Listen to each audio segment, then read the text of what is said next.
5 shadow states that expose fake light workers and reveal true dark chosen ones.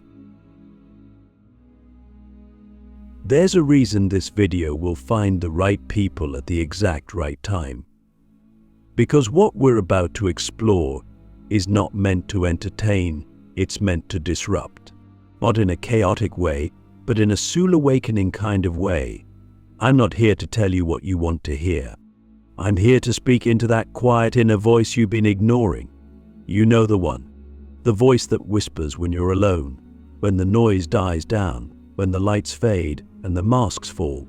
The voice that says something's not right in the spiritual world. That voice is your truth, and we're going to honor it today. We live in a time where spirituality has become a trend, a brand, a performance. It's being filtered, commodified, even weaponized. And while the world is full of people claiming to carry the light, very few have been brave enough to walk through the dark. Very few have faced their own shadow. Very few can sit in the silence of their own rawness without needing to project love and light platitudes just to avoid their own pain. That's what separates the fake light workers from the true dark chosen ones. Not their words, not their images, not their rituals, but their relationship with shadow. And if you've ever wondered why certain people make you feel spiritually small, why some healers drain you instead of lift you, or why you can sense manipulation wrapped in gentle tones, this is why. Because light without shadow work is just performance. So let's talk about the first shadow state that exposes fake light workers, spiritual bypassing disguised as divine wisdom. You've seen it. You've probably felt it. Someone tells you that your pain is just low vibration, that your grief is a sign you're not in alignment, that your anger is a block you need to clear.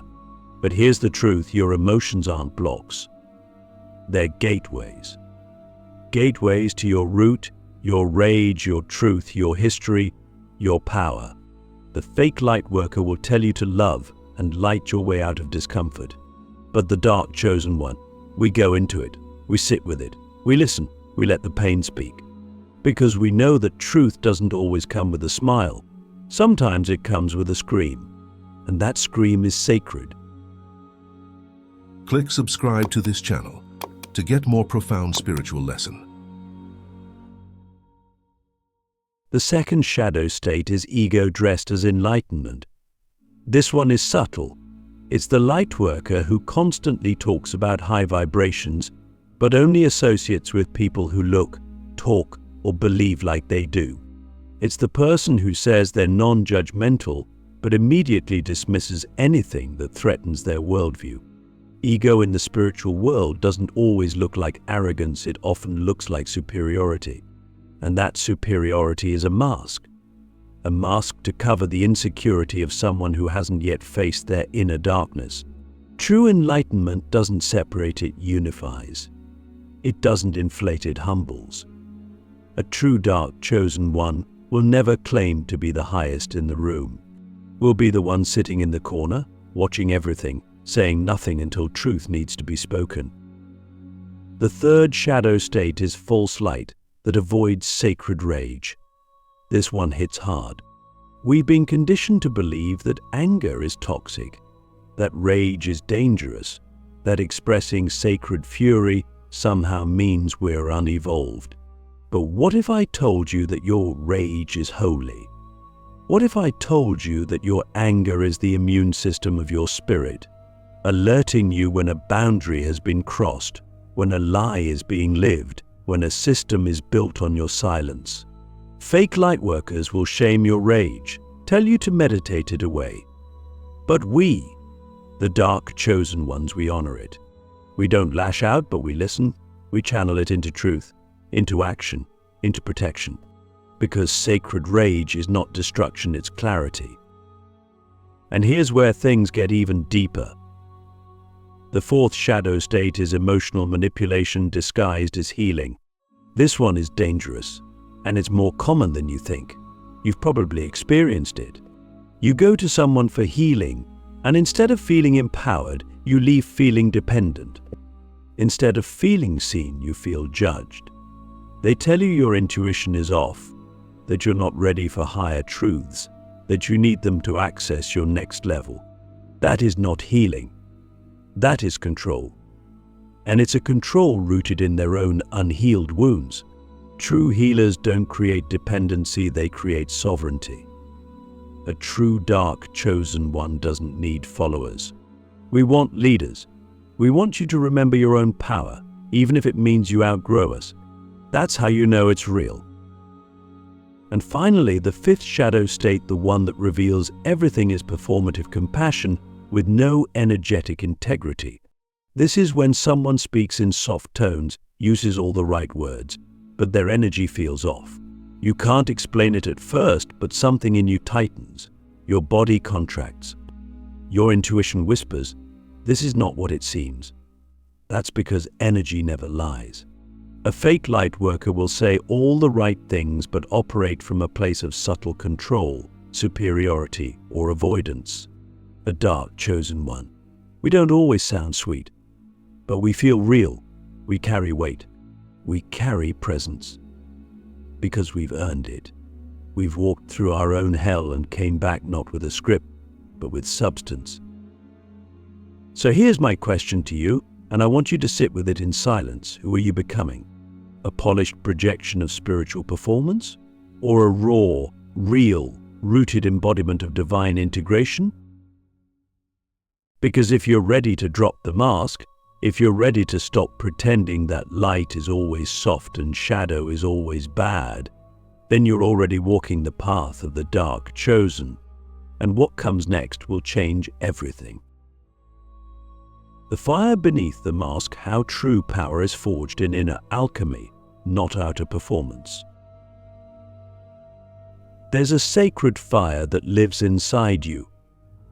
It's not the kind that burns for appearances, not the kind that flickers with ego or dances to be seen. No, this fire is hidden. It's the one that's burned quietly through your darkest nights.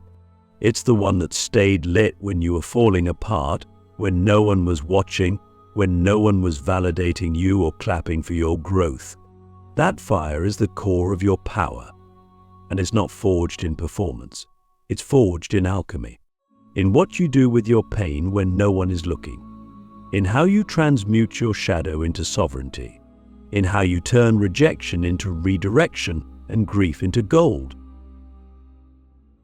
This is where so many self-proclaimed light workers get it wrong. They confuse visibility with mastery. They think power comes from how many people listen, how many followers they have, how many times their words are reposted. But real spiritual power cannot be measured in numbers. It can only be felt, and it's not loud. It doesn't need to be. True power humbles you. It silences your mouth and sharpens your eyes. It's not something you wear, it's something you become. And that becoming only happens through inner alchemy. Inner alchemy begins when you stop running from your own darkness. When you stop trying to fix it, heal it, bypass it, or sugarcoat it. When you finally realize your shadow isn't there to sabotage you, it's there to refine you. You don't become powerful by silencing your shame. You become powerful by sitting with it, by listening to its story, by tracing it back to its roots, not to blame, but to understand. And then, piece by piece, you begin to reclaim what was buried. The parts of yourself you were told were too much, too dark, too intense. The parts you abandoned to survive. You invite them back. You give them a role. You turn them into fuel. That's the fire. That's the work. That's the real healing. You see, fake light work is obsessed with image. It needs to look clean, polished, enlightened. But real transformation is messy. It's gritty. It's raw. It doesn't always make sense. It doesn't always look like progress. Sometimes it looks like breaking down. Sometimes it looks like screaming into the void. Sometimes it looks like isolation, confusion, frustration. But underneath all that chaos, something sacred is happening. You're burning away the false layers. You're shedding the skin of who you thought you needed to be. And what emerges is not a persona, it's your essence. This essence is what separates the true dark chosen ones from the spiritual performers. We don't talk about the fire unless we've been in it. We don't speak about healing unless we've bled through it. We don't pretend to be above pain, we sit in it, we learn from it, and we rise with something real. That's why we don't need to convince anyone of our power. Our energy speaks before we do, and those who have eyes to see and hearts to feel, they know. They feel the weight in our silence. They feel the truth in our words. They feel the ancient in our presence. Because we don't walk in light to escape shadow, we walk in light because we've mastered shadow. So ask yourself, what have you done with your pain? Have you hidden it, dressed it in affirmations, buried it under mantras? Or have you sat with it long enough to let it teach you? Have you turned it into wisdom that lives in your body, not just your mind? Because until you do, your light will always be fragile. It will always be conditional. It will always be performative. But once you begin to alchemize your darkness, once you start letting the fire inside refine you instead of destroy you, you become unshakable. Not because you're above pain, but because you're integrated. And that's what the world needs now. Not more polished light, but embodied truth. You are not here to perform. You are here to remember. You are here to transmute. You are here to carry the kind of light that only comes from touching the flame without flinching. That's what makes you a dark chosen one. That's what makes you real. Beyond the veil, why the world fears dark chosen ones and worships spiritual illusions. There's something about truth that unsettles people, not the soft, poetic kind of truth that comforts, but the raw, bone-deep truth that exposes everything, the kind that walks into a room and makes people shift in their seats. That kind of truth doesn't need to say anything, its presence alone reveals.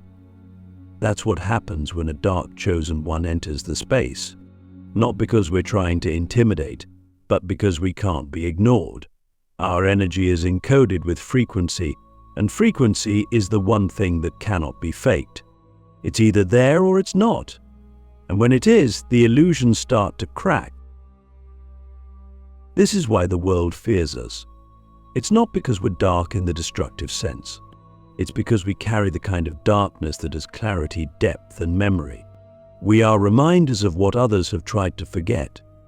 We mirror the truths that polite society has buried under layers of performance, denial, and spiritual cosmetics. People will claim to want awakening, but only if it's convenient, only if it doesn't ask them to lose anything, only if it doesn't threaten their image. But the presence of a dark, chosen one threatens all of it, because we don't just awaken people, we shatter illusions. And that's why fake lightworkers are often elevated, even worshipped, because they keep things digestible. They give people the illusion of growth without the disruption of true transformation. They speak in soft tones. They sell peace in packages. They offer curated enlightenment that doesn't challenge the ego, that doesn't offend, that doesn't unravel the system. But real awakening? It offends everything that's false. And here's the paradox: the deeper your truth, the more resistance you'll face. Not because you're wrong, but because you're uncomfortable to the lie. We live in a culture that worships spiritual illusions because they make people feel safe. But the truth is, safety is not the same as healing. Comfort is not the same as transformation. And peace is not always a sign of alignment. Sometimes it's a symptom of avoidance. The spiritual world has become a marketplace of escape from pain, from shadow, from accountability. But what happens when someone shows up who doesn't offer escape? What happens when someone offers mirror instead of medicine? That's when the mask of the world starts to slip.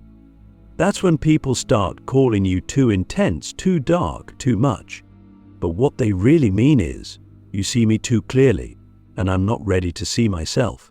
And that's okay. We're not here to force anyone into transformation. We're not here to save people. We're not even here to be understood.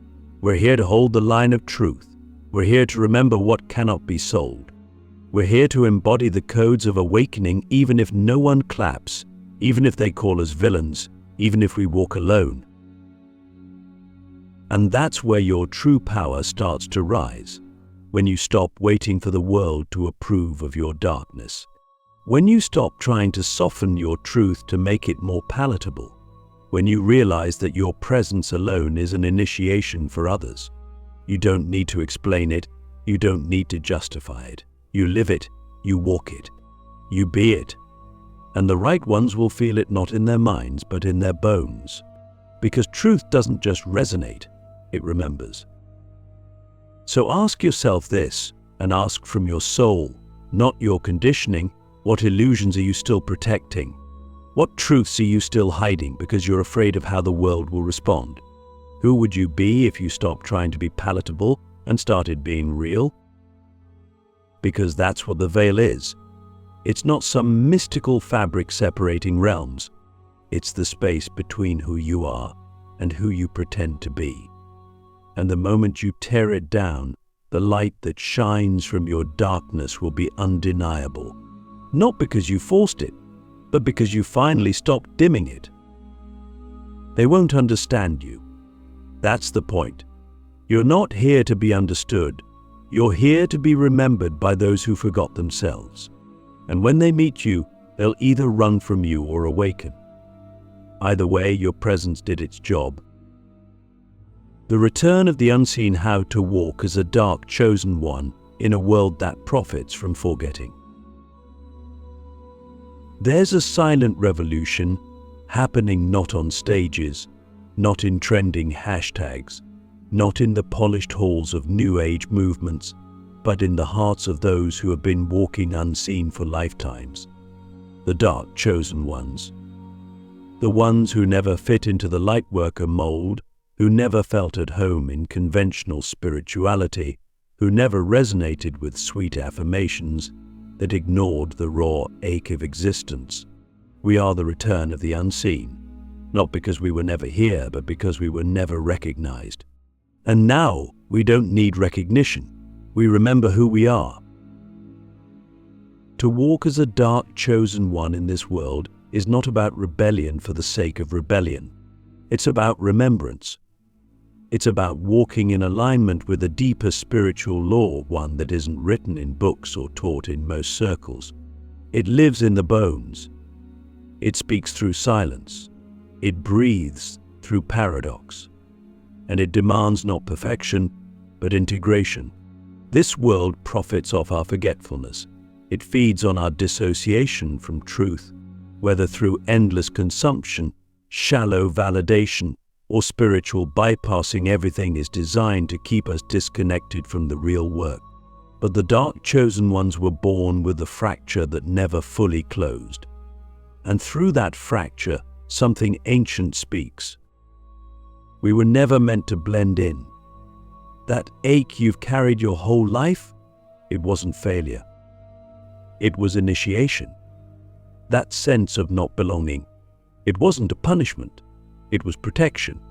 You were kept outside the circle so you could see it clearly, so you could study the patterns, so you could remember the codes buried beneath all the surface noise.